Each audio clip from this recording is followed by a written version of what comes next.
It was the most humiliating ordeal of my life. But if this is what I have to endure to prove my innocence, so be it. Before you label or condemn me, don't treat me like a criminal because I am innocent." In the final weeks of his life, Michael Jackson wasn't terrified of a tour flopping. He was terrified of disappearing. He stopped sleeping. He treated his own home like hostile territory. Phone numbers were changed. Rooms were checked. Locks were tested. And one thing began to slip away completely: trust. Behind closed doors, away from cameras and crowds, he started saying something he had never dared say in public. "They're trying to kill me." He didn't describe a single person, not one anonymous threat. He spoke about something bigger, something organized, something that, in his view, would profit if he never made it to the stage again. This wasn't a meltdown in front of reporters. It was a pattern repeated to the small circle still allowed near him as his body got thinner, weaker, and more dependent on medication. Official documents would later compress everything into a narrative of drugs and negligence. But this file asks what the paperwork left out. Why did Michael believe he was being hunted? And why did no one stop what came next? Chapter 1. Roots of Fear, A Childhood Built on Control 1960 S1970 Seth. Long before Michael Jackson whispered that someone was after him, fear had already taken up permanent residence inside him. It didn't suddenly appear in adulthood. It was wired in early through discipline pressure and a life that never actually belonged to the child living it. The story starts in Gary, Indiana, inside a cramped house where walls were thin, privacy barely existed, and quiet was rare. From the outside, the Jackson home looked like a model of structure and ambition, a tight, focused black family chasing the American dream through talent and hard work. Inside, the rules were rigid. Order was everything. Mistakes had consequences. Childhood, in the normal sense, was something Michael watched other kids have.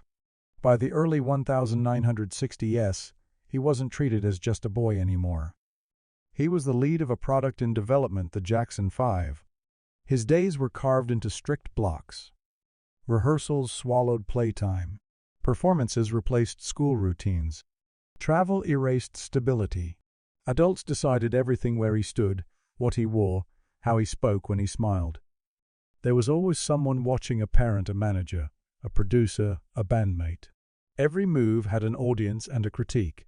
Accounts from inside the family describe a system powered by obedience. Mistakes meant punishment. Fear became a tool, used to sharpen discipline and squeeze out perfection. Michael absorbed a lesson that would haunt him for life. Being watched is normal. Being safe means never dropping your guard. As the Jackson 5 began touring the country in the late 1960s, the pressure only intensified. Cheap motels, noisy stages, tour buses, and backstage hallways blurred into one long corridor. There was no such thing as home in the way most children understand it. Cities changed every night. Faces changed every day. Crowds screamed his name. Strangers grabbed at his clothes. Microphones, cameras, flashes, all of it forced him into constant performance. He was never really alone, but he was rarely truly protected. Under those conditions, Michael developed habits that psychologists later described as hypervigilance, a mind that never really rests, always scanning for what could go wrong. He learned to read moods in seconds. The tightening of a jaw, a change in footsteps, a shift in tone. Tiny signals that told him when anger was coming, when he needed to be perfect, when it was safer to become very small and very quiet. Those skills kept him safe. They also trained his nervous system to expect danger. On stage, he was praised. Off stage, the rules snapped back into place. Love felt conditional. Approval was tied to performance. Failure meant consequences, not comfort. Michael learned to link visibility with risk. Being seen meant being judged. Being judged meant being at risk of punishment. Even success felt unstable, because the bar could always move higher. By the early 1970s, he was one of the most recognizable young performers in America. But no one around him was tasked with monitoring his mental state. There were no routine check-ins with child psychologists, no serious questions about what that level of pressure does to a developing brain. The industry kept immaculate records of ticket sales, TV ratings, and chart positions, but not of his emotional health. After shows, Michael often slipped into silence. He avoided open conflict. He rarely expressed anger directly. When adults around him raised their voices, he froze instead of responding. People called it shyness. It looked more like survival. Stillness became his shield. If he didn't move, if he didn't argue, if he didn't push back, maybe the storm would pass. The most damaging part was the absence of a language for what he felt. Nobody around him taught him how to talk about fear. He only learned how to hide it. So he smiled when he was uncomfortable. He sang when he was anxious. He performed while he was afraid. Fear stopped being an event. It became a background noise, constant and visible to everyone but him. There are no childhood reports documenting how often he flinched, how lightly he slept, or how many nights he lay awake, listening for footsteps in the hallway. Those details were never written down. But later behavior suggests they were already there. By the time Michael hit adolescence, trust was already a struggle. He leaned on strict routine and tight control to keep his anxiety from spilling over. Unpredictability made him uneasy. Sudden changes in plan triggered alarm rather than excitement. The world saw a prodigy. What the world did not see was the tension underneath. Michael's early life taught him 3 dangerous beliefs. People in power can hurt you. Love can vanish if you make a mistake. Staying alert is the only way to stay alive. Those beliefs didn't dissolve as he got older. They hardened and moved with him, shadowing every contract, every stage, every room. So later, when he started saying he was being followed, monitored, controlled, those fears didn't appear out of thin air. They matched a world he had been trained to see since childhood, where being visible was never the same as being safe.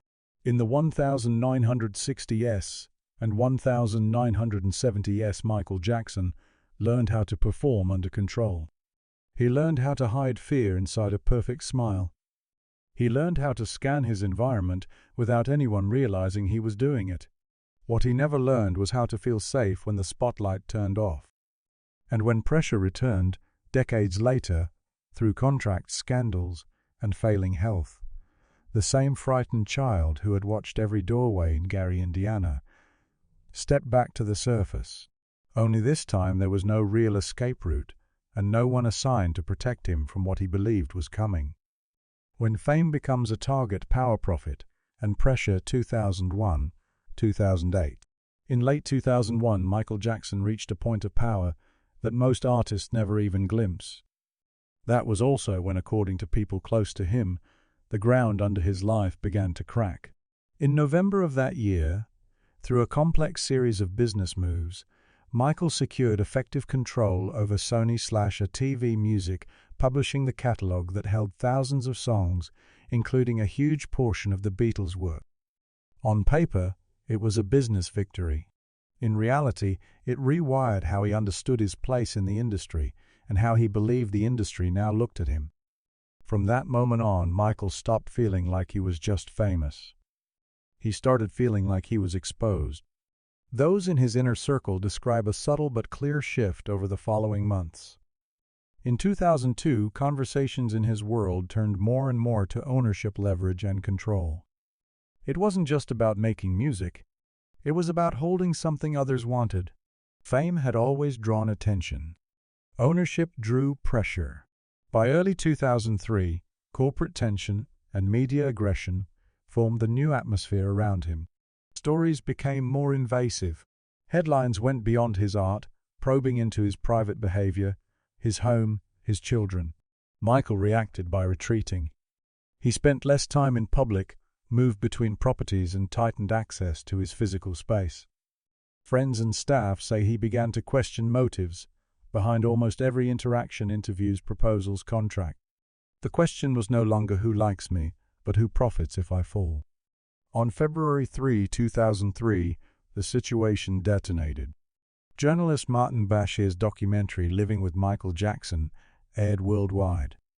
It didn't just spark curiosity. It triggered outrage and suspicion, setting off a storm of commentary and condemnation. Within weeks, the tone in the media shifted from fascination to moral judgment. Later that year, on November 18, 2003, authorities raided Neverland Ranch. Helicopters circled overhead. Police caravans rolled through the gates. The images played over and over on news channels. For the public, it was a spectacle.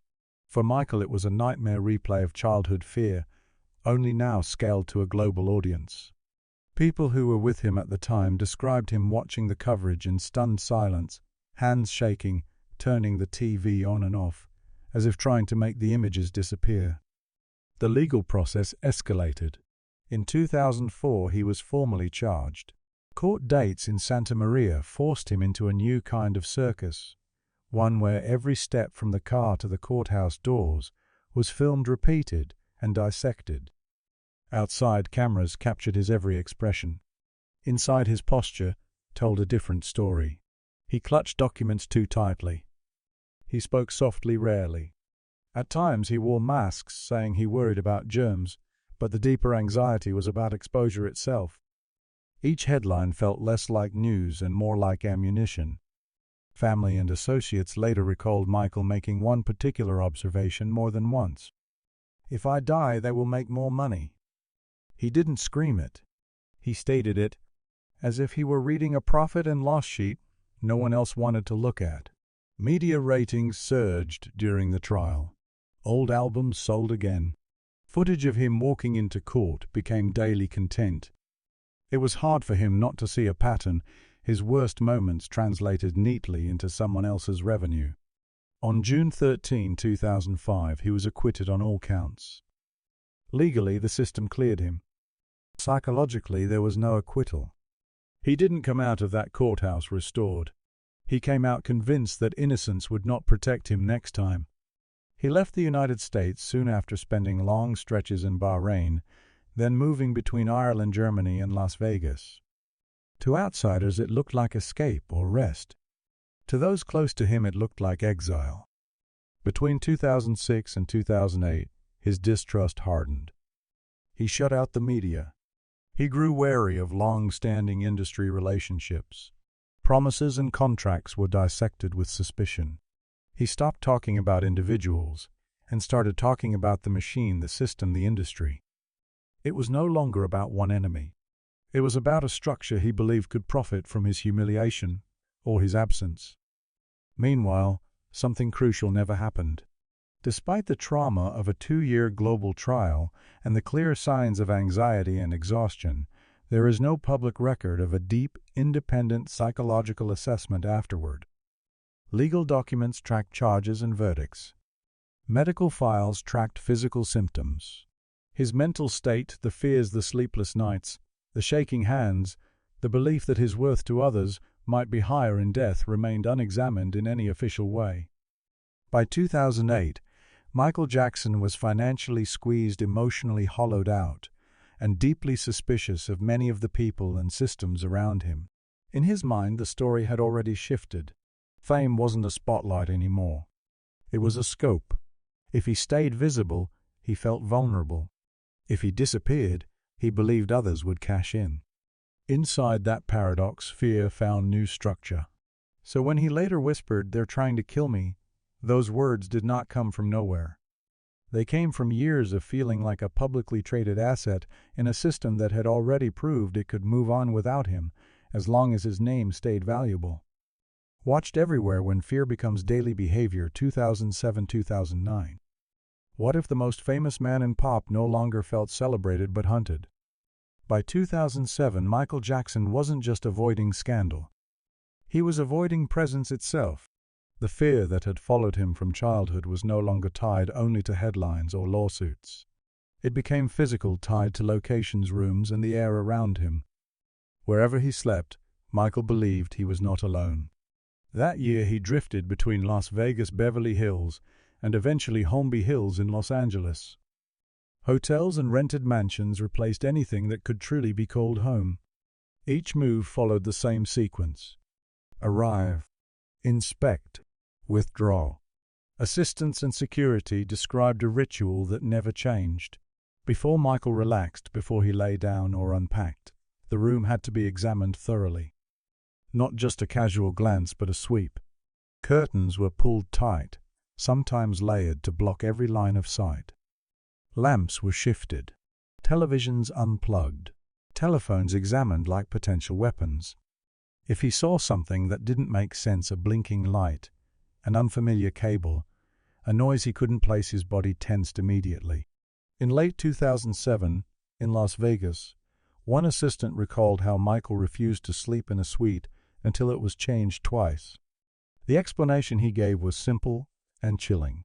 Someone could hear me breathe. No listening devices were ever found. But the behavior repeated again and again. By 2008, phones had become objects of suspicion instead of connection. Michael rotated phone numbers constantly, sometimes within weeks. Landlines were rarely trusted.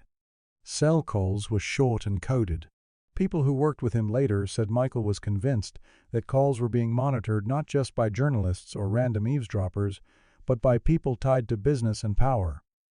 He didn't think he was just famous, one bodyguard said. He thought he was exposed. In Beverly Hills, where he stayed intermittently, that exposure felt amplified. Michael avoided windows. He walked the house at odd hours. He slept in fragments, grabbing minutes of rest in the daytime, when the world felt slightly quieter. When he did sleep, it wasn't deep. It was shallow, easily broken by the slightest sound. This created a cruel loop. He was frightened of being alone. He was equally frightened of people being too close.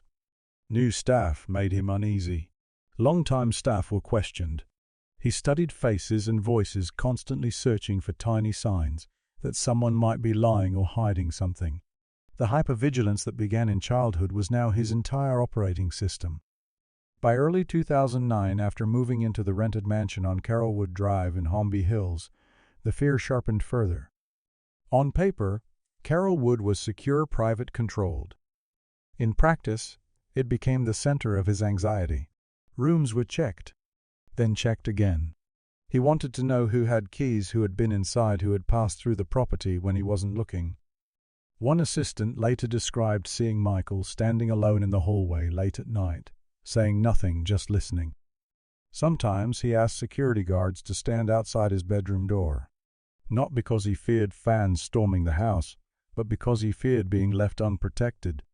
Then moments later, he'd ask them to leave, worried that having too many people close gave them more angles to reach him. This back and forth defined his days.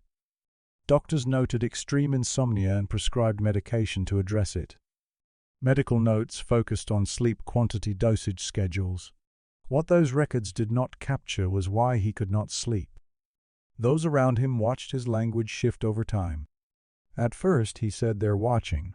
Then, "They're listening." Eventually, he whispered, "They're trying to kill me." These weren't scripted lines or dramatic outbursts. They were spoken quietly, usually at night, often without detail. When pressed on who they were, Michael rarely named individuals. He spoke instead of systems, forces, people who would benefit if he failed or if he was gone. Psychologists might call this persecutory anxiety, the belief that someone somewhere is actively working to harm you. Whether born from trauma, stress, or medication, it changes how every moment feels. Neutral events become suspicious. Coincidence feels like proof. Yet in the documentation that later surfaced, there is no formal psychological diagnosis attached to Michael's fear. His insomnia was treated. His belief that he was being targeted was never truly addressed. By mid-2009, as this is, rehearsals ramped up, fear and pressure merged. Staples Center demanded a superstar. Carrollwood Drive contained a man who felt cornered. He kept the music on low in the house, not for pleasure but to mask sounds he thought might be surveillance. He instructed assistants to knock in specific patterns so he'd know it was really them. Unexpected noise jolted him awake. Unexpected silence frightened him even more. To the public, posters and promotions announced a legendary comeback. Inside the mansion, Michael Jackson was living like a man under siege. He didn't break in a single night. He wore down over hundreds of nights walking halls, closing curtains, switching phones and whispering the same sentence to anyone he still trusted enough to tell. "They're trying to kill me. This is it." The final pressure, March, June 2009. The countdown began on March 5, 2009, under blinding lights at London's O2 Arena. "This is it," Michael told the roaring crowd. 50 shows. One last run. To fans it sounded like a promise. To Michael, it sounded like a sentence. Once he spoke those 3 words, everything locked into place. Back in Los Angeles, contracts solidified. Insurance clauses kicked in. Schedules turned from flexible to fixed. The announcement triggered an entire machine venues, promoters, ticket sellers, crews, none of which could easily be stopped. For Michael, already in a fragile mental and physical state, it wasn't just a tour. It was a financial lifeline and a public test he felt he could not afford to fail. By early May, rehearsals moved into the Staples Center. The scale was overwhelming. Massive LED screens, moving platforms, dozens of dancers, dozens more technicians. Every person on that floor was there because the world expected Michael Jackson to be Michael Jackson again. Witnesses noticed the contrast immediately. When he arrived, he was polite and soft-spoken, but also thinner, slower, and visibly drained. His movements were precise, but careful, as if he were calculating every step to avoid pain. During run-throughs, he'd stop to catch his breath, one hand resting lightly on his chest or on a mix stand. Between songs, he sometimes sat quietly in a folding chair, eyes closed, hands folded, saving energy. Director Kenny Ortega, familiar with Michael's work ethic, saw the difference. In emails and conversations with producers, he described a man who seemed physically fragile and emotionally worn. These weren't dramatic accusations. They were measured warnings. But a machine built around 50 sold-out shows doesn't respond easily to warnings. The rehearsals rolled on.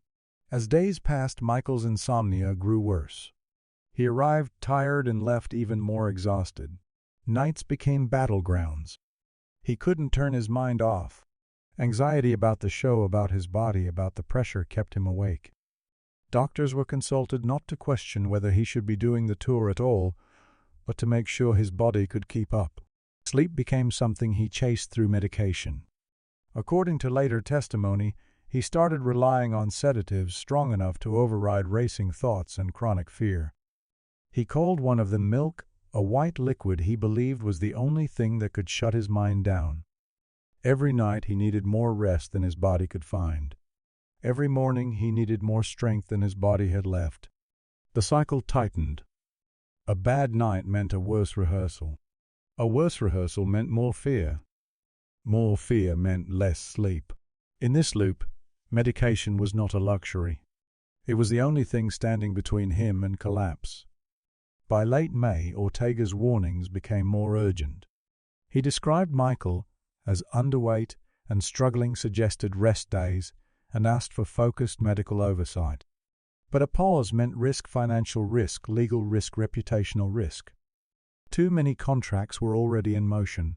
Too much money was already spent. Behind the scenes, whispers grew. Some people worried he wouldn't make it to opening night. Others believed he would push through as he always had. By early June, rehearsals had turned into a kind of endurance test. Michael arrived late, some days quiet and inward. He avoided long conversations. He rehearsed moves in the air as if trying to convince himself his body could still do what his mind remembered. Witnesses recalled moments where he froze, mid-song, placed a hand on his chest, and softly asked for a break. The room would fall silent. No one scolded him. But no one truly stopped the train either. Everything depended on him, and he knew it. He believed that if the shows failed, everything collapsed: finances, reputation, the last shreds of control over his own narrative. So he kept going. On June 23, 2009, he stepped into what would become his final rehearsal. Some people later described it as a good night. He moved better. He smiled more.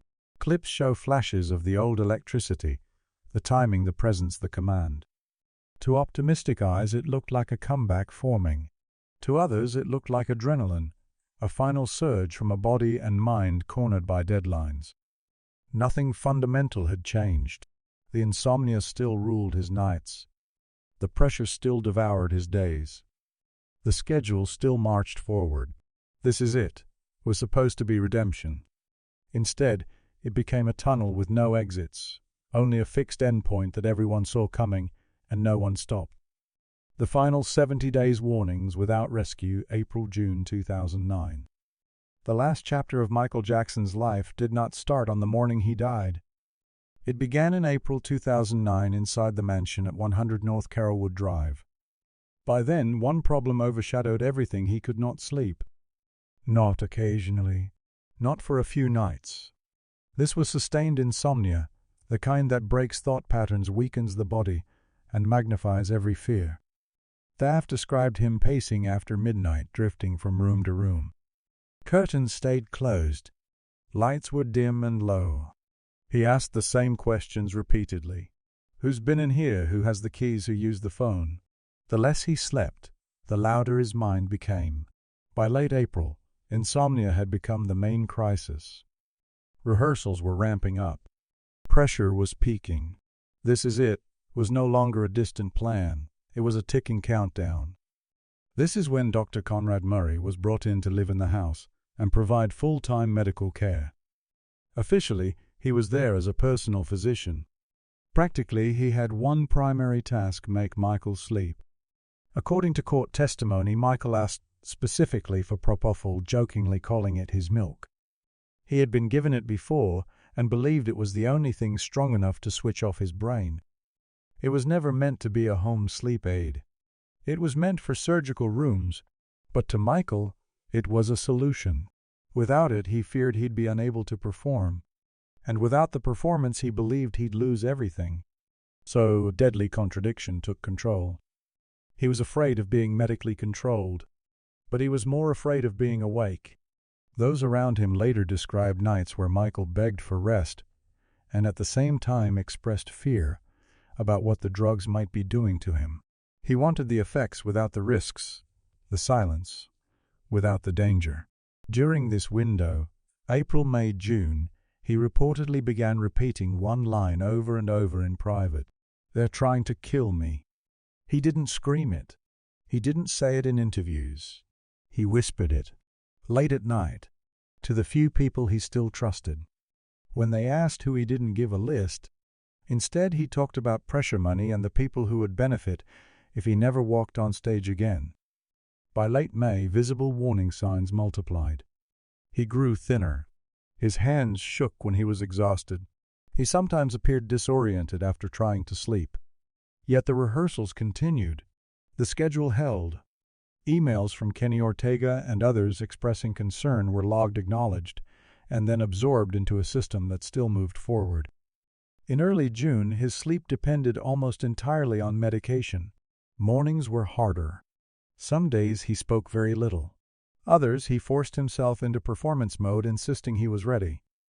The mansion felt less like a house and more like a bunker. Quiet on the outside, crowded with invisible tension on the inside. On June 23, the good rehearsal gave some people hope that he was turning a corner. The truth was more cruel. He was running out of time. On June 24, 2009, Michael returned home after what would be his final full day at rehearsal. Still anxious about the show, still unable to sleep naturally, he again sought help from the one person he believed could shut his mind down.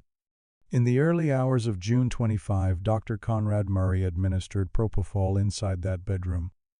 Later that day, at 2:26 p.m., Michael Jackson was pronounced dead at UCLA Medical Center. The cause: acute propofol intoxication with other medications in his system. Official reports presented a clinical chain drug dosage time of administration. Legal proceedings focused on responsibility inside that single room on that single night. But the night was only the end point. The 70 days leading up to it were filled with visible warnings. A man who could not sleep. A man who believed he was being hunted. A man whose body was failing under pressure while the show around him refused to stop. Those warnings were heard. People saw the weight loss. They saw the exhaustion. They read the concerned emails. They watched his hands shake, his eyes sink, his voice soften. The tragedy is not just that he died. It's that his deterioration was gradual, documented, and still allowed to continue. Outrow hunted or abandoned. In the end, Michael Jackson's story leaves us standing between two deeply unsettling possibilities. One possibility is that brutal pressure, extreme exhaustion, and heavy medication pushed his mind into a state where fear turned into paranoia, something that should have triggered urgent psychological and medical intervention long before his death. The other is that he was right about at least one thing, that the system around him valued the show, the contracts, and the publicity more than his survival, and that his warnings were quietly set aside because stopping the machine would cost too much. Maybe the truth lies somewhere between those two lines. What cannot be denied is this: Michael Jackson repeatedly showed fear. He repeatedly begged for sleep. He repeatedly spoke of being hunted. And still the countdown went on. So the question now doesn't belong to the courts or the contract. It belongs to you. Was Michael Jackson truly being hunted by something organized and invisible? Or was he abandoned by the very people and systems that were supposed to protect him when his fear and his body finally broke? If you know someone whose life or personality mirrors this story, share their name in the comments.